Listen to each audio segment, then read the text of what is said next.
de mon orgueil. Et maintenant, la lettre R, qui est le commencement de vos rancunes. Judas était prêt. Il a trahi Jésus. La lettre T.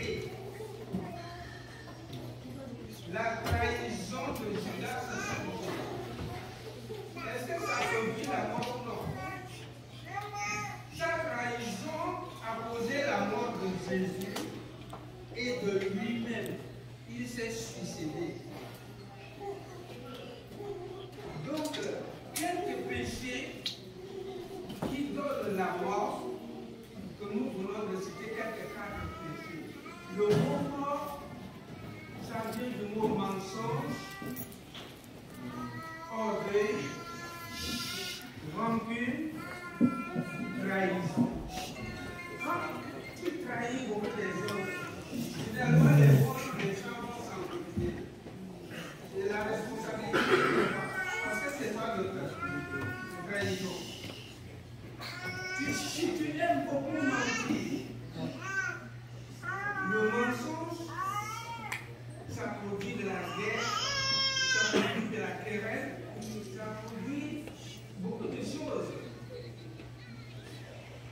Donc, toutes ces choses-là que nous pratiquions là, c'est cela que nous étions l'esclave du péché. Et ce qui nous attend, c'est cette mort-là. C'est notre salaire pour toi et moi. Donc, l'homme doit mourir.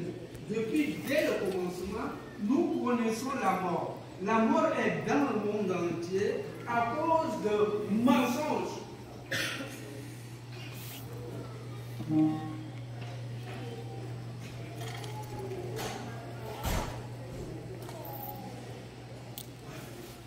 Dans le livre de Jean, chapitre 8, verset 44, le diable, père de menteurs, plein de mensonges, un meurtrier.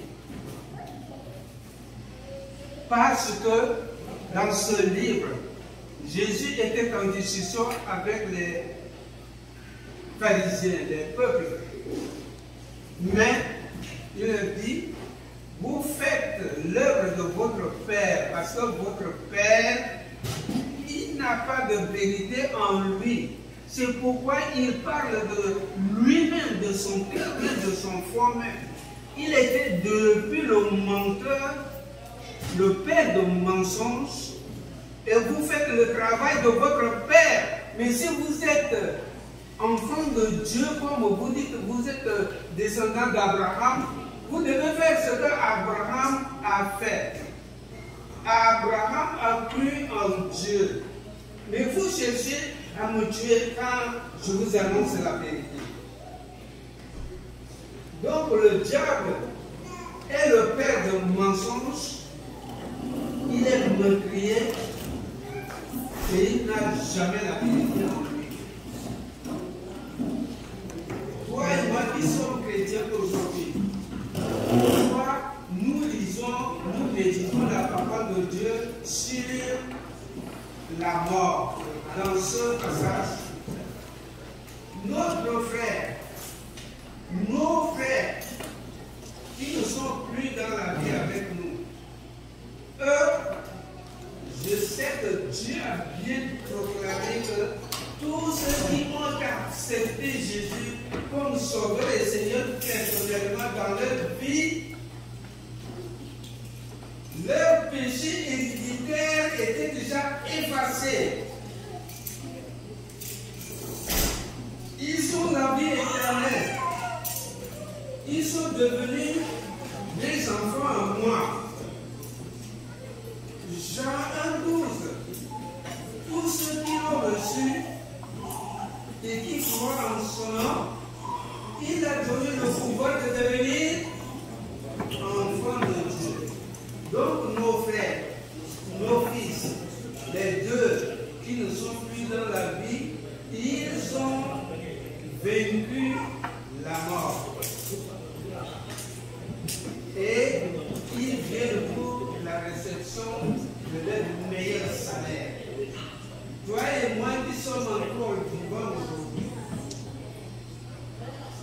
Et essayons d'éviter les péchés.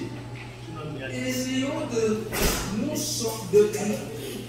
d'être loin de l'empire de péché. Acceptons Jésus dans notre vie. Si tu es là et que tu n'as pas encore accepté Jésus dans ta vie, je te le dis, la vérité, c'est le moment maintenant. Une fois que tu es mort, tu n'auras plus le temps de parler maintenant. Ça, tu attends seulement le salaire. Le dernier salaire. Et que tu es là, que ta croyance ne va pas bien, tu pars de gauche à droite, tu ne connais pas là où tu es, reviens auprès du Seigneur avant que le jour arrive. Reviens, c'est à toi et moi aujourd'hui. Mais M. Laurent et M. Jean-Pierre ne sont plus ici parmi nous maintenant. Eux, ils sont auprès du Père là-bas pour attendre le dernier jour et être dans la joie. Mais toi et moi qui sommes encore vivants, c'est à cause de nous maintenant que nous méditons cette parole. Le salaire du péché, c'est la mort. Mon frère, pourquoi toi et moi, lorsque nous étions au pays, nous pratiquons bien la parole de Dieu, nous étions très contents d'aller dans des congrégations chrétiennes, partout des réunions chrétiennes, mais arrivé ici, tu es devenu faible. Tu oublies tout. Rappelle-toi toujours de ta foi en Christ, parce que le pasteur Jacques a dit, la foi sans œuvre est une foi morte. Elle ne sauve pas. C'est pour cela que notre mot-clé ici, l'homme doit mourir, quelles que soient les circonstances. Et étant sur cette terre maudite, nous attendons toujours la mort. La mort, dès le commencement, était avec nous ensemble, parce que nous-mêmes, nous l'avions invité, et il vit toujours avec nous. Chaque déplacement, devant la table, quand tu es au lit, avec lui, vous serez bien avant de dormir. Mais par la grâce de Dieu, nous vivons encore. Cultivons notre foi en Christ Jésus. Parce que la mort nous attend. Si Jésus n'est pas encore revenu, la vieillesse est là. Si la vieillesse attend encore, la mort soudaine ou la maladie qui va te conduire à l'ayant est là. Mais quand tu es encore avec ta force là, marche avec le Seigneur au nom de Jésus. Merci. Merci, Jingala Loyotu, Laval, Jota, la Kondu, Babaleji Yassi.